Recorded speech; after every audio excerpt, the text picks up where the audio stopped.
Hello student, कैसे हैं आप सब। उम्मीद करता हूं आप सब अच्छे होंगे, मस्त होंगे, बेहतर होंगे, आपकी पढ़ाई बेहतर चल रही होगी। और आज का टॉपिक है प्रत्ययवर्ती धारा का वर्ग माध्य मूल मान ज्ञात करने का जो व्यंजक है वो चीज यहां पर मैं प्रूव करने वाला हूं।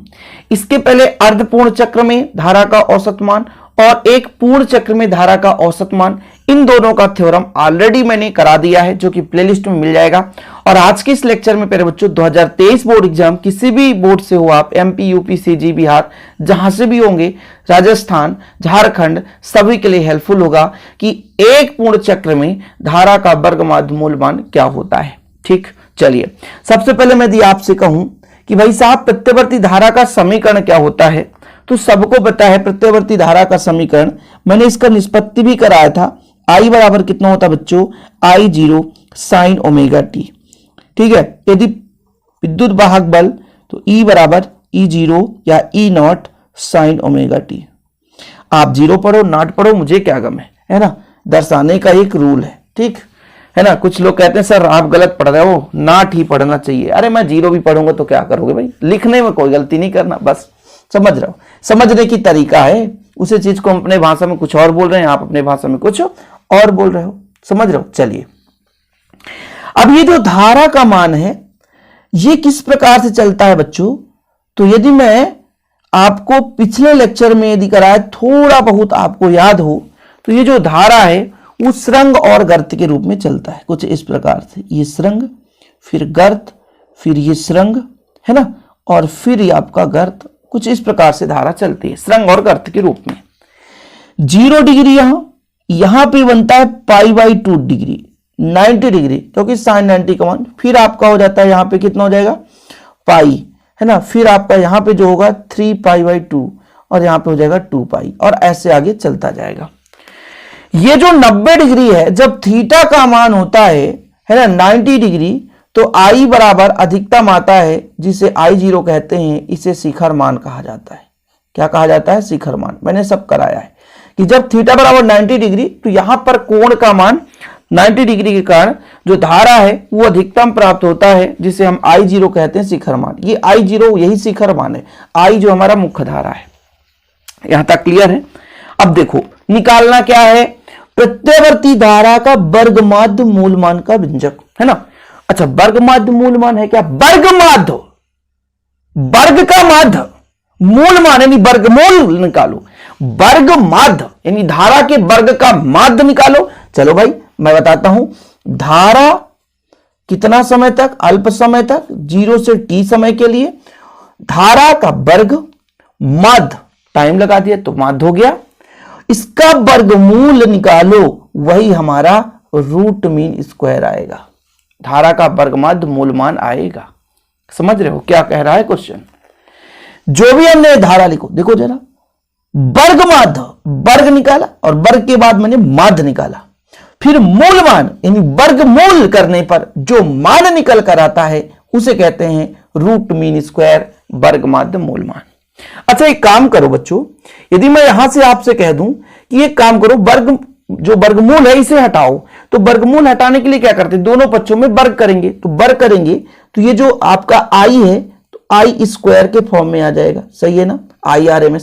ठीक है, RMS कर लो, बराबर कितना हो जाएगा I स्क्वायर, समय 0 से t तक, और t में परिवर्तन इसलिए dt कर दिया, और भाई माध्य निकालना है। तो ये चीज, ये जो फार्मूला है यही तो प्रयुक्त होने वाला है, कुछ है नहीं। अब देखो जरा परिभाषा थोड़ा सोच लो कि समझ में आ रहा कि नहीं, कि एक पूर्ण चक्र में I स्क्वायर के माध्य, मैंने धारा के वर्ग का माध्य निकाला, के वर्गमूल को यानी मैंने उसका फिर वर्गमूल निकाला, को प्रत्ययवर्ती धारा का रूट मीन स्क्वायर वर्ग माध्य मूल मान कहते हैं। रूट मीन स्क्वायर वैल्यू, मान है ना, वैल्यू, समझ में आ गई। तो हमने आपसे कहा कि प्रत्ययवर्ती धारा का समीकरण I बराबर I0 साइन ओमेगा टी। बोले हाँ सर बता तो दिए आप।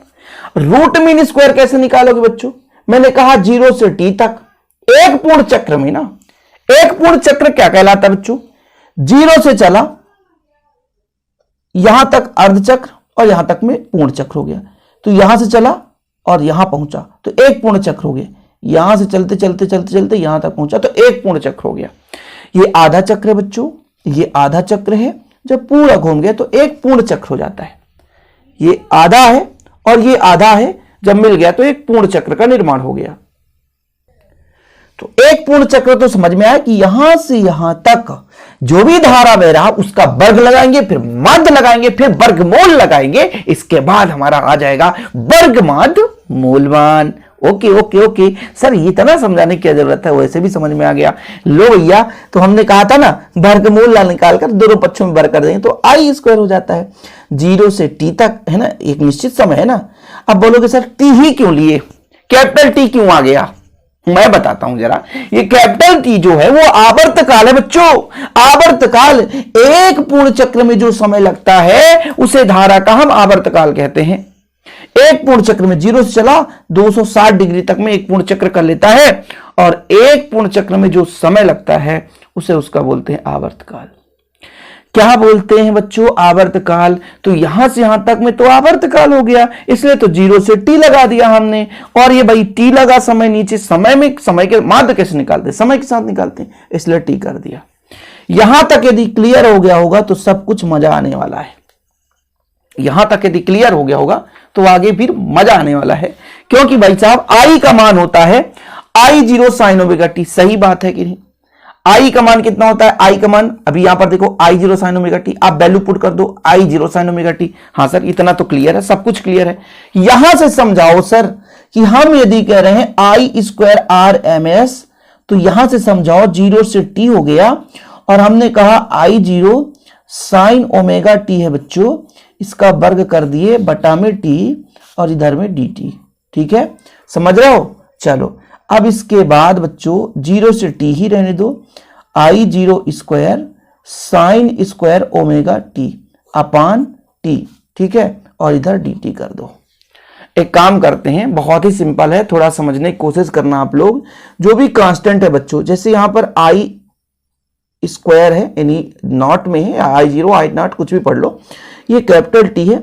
बचेगा कितना? 0 से t ही समाकलन चल रहा है, साइन स्क्वायर।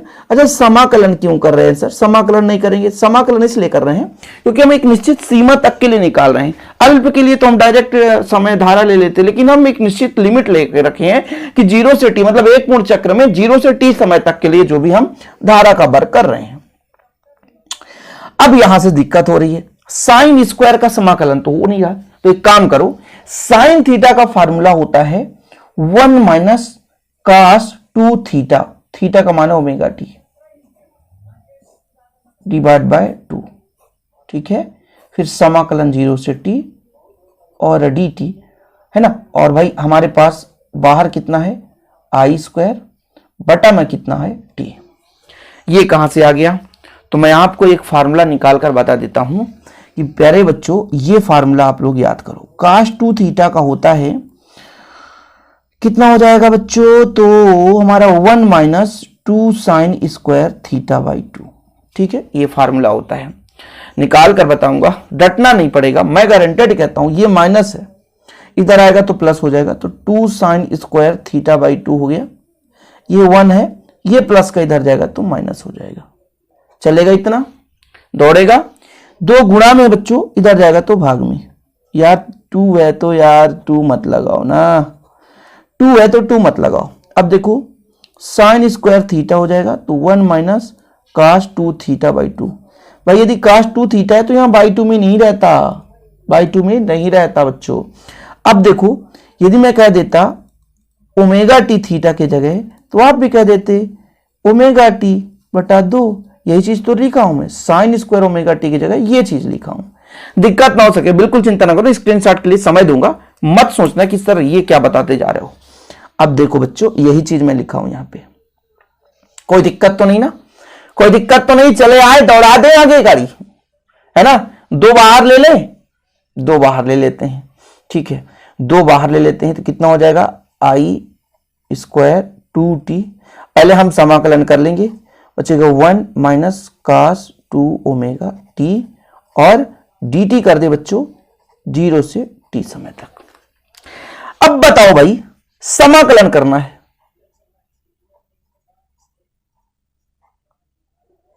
समाकलन करना है। एक का समाकलन किसी के सापेक्ष x के सापेक्ष करोगे x आएगा, t के सापेक्ष करोगे t आएगा, y के सापेक्ष करोगे तो y आएगा, कोई रोक टोक नहीं है। ठीक है। कास का समाकलन साइन होता है सीधा सा। अरे रुको जरा, अरे सर ये तो t के सापेक्ष t का 2 ओमेगा, अरे समाकलन में नीचे ले जाओ 0 से t। अवकलन जब होता है तो कांस्टेंट सामने आता है, थोड़ा समझने की कोशिश करना बच्चों। जब अवकलन होता है तो कांस्टेंट क्या होता है, मैं पूरा स्टेप बाय स्टेप समझा रहा हूं, लिखने को भी समय दूंगा, बिल्कुल चिंता ना करिए आप। और यहां पर कास थीटा का समाकलन साइन थीटा होता है, बस 2 ओमेगा कांस्टेंट है तो नीचे ले आओ। अवकलन होता तो सामने आता, समाकलन है तो नीचे ले जाओ। यहां तक में कोई दिक्कत तो नहीं होनी चाहिए और इतना भी समझ में आ जानी चाहिए। अब हम रखते हैं t बराबर होता है 2 पाई अपान ओमेगा।